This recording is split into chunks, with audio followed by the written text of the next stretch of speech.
Is Battlefront 2 possibly the best Star Wars game ever? Oh, time to actually have a look.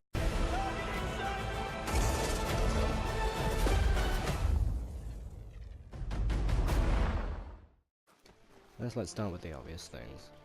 Battlefront 2 looks amazing, gameplay feels great, all three areas great improvement from the last game, in my opinion.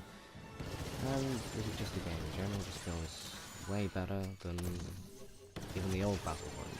Definitely an improvement from Battlefront EA1 or whatever the hell you call it. Another great thing I want to add is that it actually feels like the old Battlefront games. Like, I'm quite happy with arcade and I can happily play it as much as I play instant action. In fact, maybe even more, because it just feels like Star Wars, and it's a great addition to the Battlefront franchise. Now, a major problem people have with this game are the in-game loot boxes, and it's really kind of the main way to progress in the game. With your classes, buying these crates like a Starfighter crate, a hero crate, and a trooper crate, and a lot of people have mixed feelings towards it. Right, for some daft reason I only have footage from the beta crates, but in both sets, whenever I've bought a crate, or I've had the daily crate, or I've had the trooper crate, or I've had the hero crate, or the Starfighter crate, I found them to be pretty fair. One thing I will say is the trooper crate being 4,000 needs to be changed. It's way too expensive. But the crates tend to give out like 3, 4 or 5 different things. They all tend to be pretty alright quality. Like, you get, my average trooper crate gives me 4 commons and maybe 1 rare or uncommon or something like that. But usually you get 3 cards and crafting parts, and crafting parts are really good for upgrading your star cards. Alright then, the single player campaign looks absolutely stunning in like the cutscenes and the gameplay itself. The story has a great story to it. Aiden's turn to the rebellion is kind of irritating. It's kind of quick. And like the whole campaign itself feels really good. The characters are quite decent, and it really feels like a Star Wars story, and they could have made a movie out of this and it would still feel great. It is literally like a movie, an interactive movie. The characters like Shiv, the alien guy, was pretty funny, and Del was like the perfect character for a mechanic. Gideon makes a great villain, I think. Like, solid in the Empire, doesn't turn when the rest do. And I think he's going to be a great villain for the new upcoming DLC for the story, The Last Jedi. And Aiden and Del, I think, make a great couple, and I'm really looking forward to seeing the rest of the campaign. Also, I strongly recommend getting the Inferno Squad book. It'll make the story make a lot more sense. Rubber banding is a bit of an issue on heroes versus villains, but basically with HVV is it's built around skill. A lot of people have been saying that they want nerfs, they want buffs to the heroes, so they're like juggernauts like the first game. I completely disagree with this. I think the heroes are perfect, and I think the villains are perfect. They have strengths and weaknesses, and it's completely down to skill if you win or not. I mean, you can get teamed up on by about 3 enemy heroes or villains, and you're not really going to make it out of that one, in all fairness. So that brings team play about it. If you stick with at least one of teammates, then you can probably clear a 3 if you're careful. And to actually be able to do much damage with the characters, you must use all 3 of their abilities at like the right moment. They all have pretty good abilities as well. They all have obvious weaknesses, so heroes and villains are good against other heroes and villains, but have a weakness against this hero and villains. Nice thing I want to say is that the little attention to detail is the characters actually talk to each other. Like, and I'm not just talking about characters from the same era. I've heard Kylo talk to I think it's more. I don't remember the exact conversation, but little gimmicks like that make the game so much more fun, and some of them are actually quite funny. But yeah, it's all down to skill. Do not change the hero system. It is perfect as it is. Changing it would screw over the skill base that you're going for, and that would ruin Heroes vs Villains for me and a lot of other Star Wars fans. In fact, it'll kind of fall into the way the first game handled, where there wasn't much skill to it at all, so we don't want that. Battlefront 1 was terrible, and I think it's the reason why this game has got such bad reviews, because people want to criticise it to make themselves look big. And to be honest, I don't really think there's too much to criticise. There's a couple of errors, and the trooper crate for the loot crates needs to be cheaper. I've already bought quite a few, so it's going to be annoying if they do cheapen it out, but if you lower it to 3,000 or 3,500, I would be happy. That's the only major issue I have with the game right now, and to keep people happy, you're going to want to do something about them people using rubber banding and just farming credits that way. But I know you've already... EA have done something to kick idle players, which is why the rubber banding came around. But back onto single player and all that. Arcade mode does have a few really funny bugs, I must admit, and it's really fun to play. With a recent update, they've upped the amount of credits you can actually earn in arcade from 500, which was way too low, to 1,500, which is, in my opinion, maybe slightly too high for some people, but it's perfect because arcade is really fun, and I completed all the milestones stupidly quickly because I just enjoyed it. Done all the scenarios as well.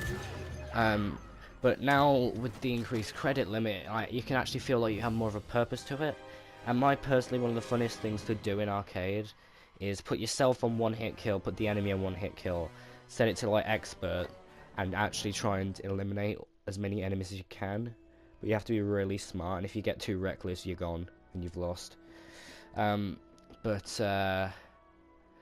the arcade is really fun, and it kind of feels like instant action, which a lot of people want, and that is great, and is greatly needed in a Battlefront game. The single player of this game, the story, the arcade or instant action or skirmish or whatever.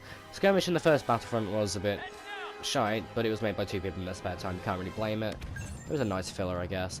But the battles thing and the tutorials, they were kind of rubbish, I'm not gonna lie. The tutorial missions that had like little scenarios to them, they were alright. I played the Battle of Hoth with my friends a few times just because it was alright, but I played Battle of Hoth on PS2 and I was way more immersed, which is really saying something about it. So yeah. So now what I want to do is I want to address some of the criticism I got online. Now I defend EA on Twitter, on YouTube, on pretty much anything that they deserve defending on. Because a lot of people unfairly mock and say to people that the game's not worth it for issues that have been fixed or just plain made up. People say the campaign's rubbish, which you have your own opinion, but they say they'd rather have a company like Telltale make it, which I think it would be a terrible idea. They have a set style, and I do not want an interactive story and set in the Star Wars thing, because that would probably screw up canon a bit. But so among other things as well. Well, another thing I'd like to address is, and I find this hilarious in all honesty, people accusing me of sucking up to EA just because I'm defending them from unfair arguments. But I like to ask, usually when people suck up to people, it usually means they're trying to get something out of it, but what exactly can I get from EA, who probably don't even know I exist? So, it's just a little funny thought, isn't it, really, and you're just wasting your time. Also, telling people not to buy the game because you have a problem with it isn't right. I don't tell people to go buy the game because I think it's good. I tell them to buy the game after reviewing it. I have said in a comment a while ago about the arcade feels like instant action. The loot boxes are more than fair, just a bit slightly overpriced. The pay-to-win system is gone, maybe temporarily, but it still needs to be in the game to get good DLC. And among other things, as well, and I don't think I've ever convinced someone to actually buy the game. I'm just literally putting good things out there. One thing I want to bring in as well is that someone was arguing about it's a good thing the microtransactions were gone. So what I said in reply was, I was calm about it and said, well, removing the microtransactions mean we're not really going to get a good DLC season, are we? Because they won't be able to fund it for you. To which the guy replied, oh no, EA said in a conference, quote unquote, that removing microtransactions will not in any way affect the income from the game. Just think about that for a minute. Removing a way of getting money from a game won't affect the income from a game. Yeah, me neither.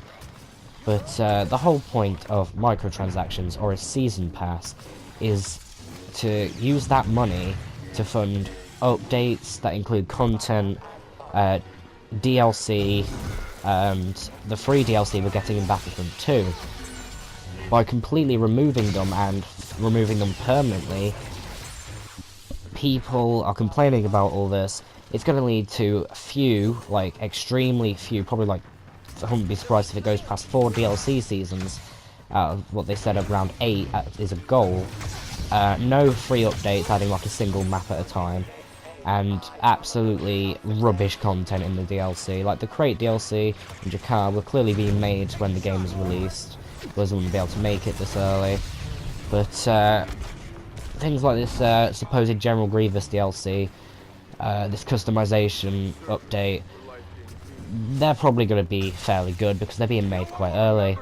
But the things after that that haven't been made, that have only been talked about or only been roughly made, they're gonna be horrible. I mean, there's gonna be very little star cars, very little actual improvement. There's gonna be very little content. There's gonna be very rubbish maps, and this just means that it is going to be absolutely terrible DLC. And I really don't I'm not looking forward to that in any way. I don't think anyone would.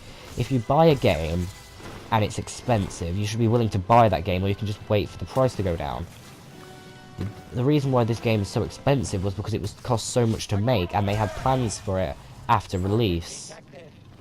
So people who complain about, oh, no, we should get free DLC and no microtransactions because I paid 50 quid for it, or something like that. Yeah, I understand your argument. Yeah, you did pay a lot of money for this, and in all fairness, you should get things for free. But not everything. These microtransactions were specifically built so that EA could make DLC without making a season pass that completely splits the player base. And the microtransactions, they're not pay to win. You can get everything for free in the game. The stuff people get from paying for boxes, yeah, believe it or not, you can get them as well by playing and paying for the boxes. The only thing something can be pay to win is something like the first Battlefront season pass. For example, I can't get the gun hiding uses in this game in the first Battlefront because I don't have the season pass. So people firing their secondary shot at me and mowing me down in seconds, that is pay to win, because he is literally paying to get something I can't and getting an unfair advantage over me.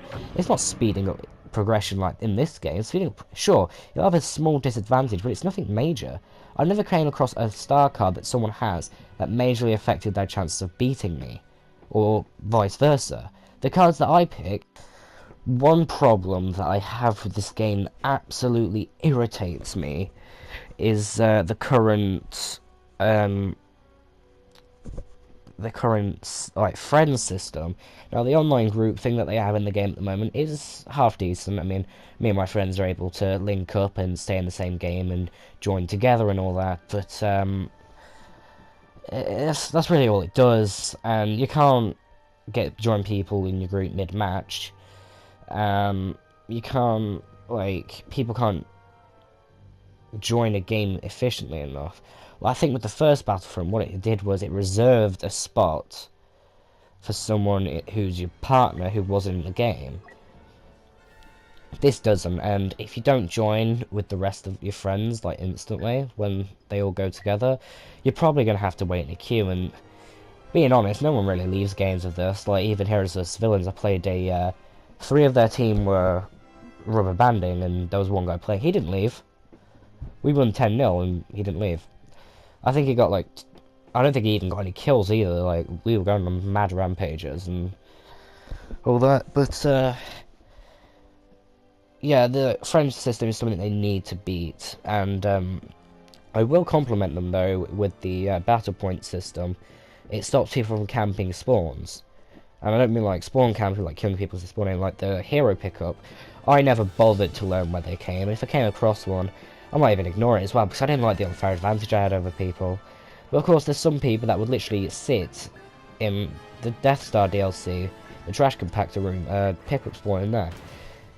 The amount of times I've seen someone in the corner of there, and it just disappointed me. But I'm just glad that's gone from this game. There's not much menu camping either, and heroes do have quite long lifespans if the person using them knows how to play the game. But here's a non-beta trooper pack, which I'm very happy with. But yeah. Oh, and make emotes a bit more common. And on that note, do not make cosmetic-only crates that are only payable. Because me and everyone I've spoke to on the topic really doesn't want that. It's actually getting me worried for the game. Because you have selfish cunts whining about the so-called pay-to-win, and then saying, oh, just put cosmetics only in the crates. No, don't, because I like emotes, I like customization, and I really like to customize my characters and do these little emotes in the middle of battle. In fact, I'm quite annoyed I didn't get any starting emotes, in all honesty. But if they become in crates, like this new customization thing for all the clones, I would be livid, and to be honest, that'll probably get a lot of backlash as well. Just keep the crate system how it is, improve the friends system, add more customization. We could always do more customization. Keep the game modes going as they are. Focus on trying to improve the crates, like a paged crate. Maybe a specialty one where you can see what's in it for certain characters or classes. That will keep people happy, keep the paid people happy, keep the free people happy, keep the, I think, community in general happy, and keep the customizers like me happy. So there you have it, an honest review of Battlefront 2, and I really hope this has done some good, and I'm not biased towards anything. I do think the game's great, I love it, I play it every day, but I will admit that it does have a few problems. But at the end of the day, thank you for watching, and see ya.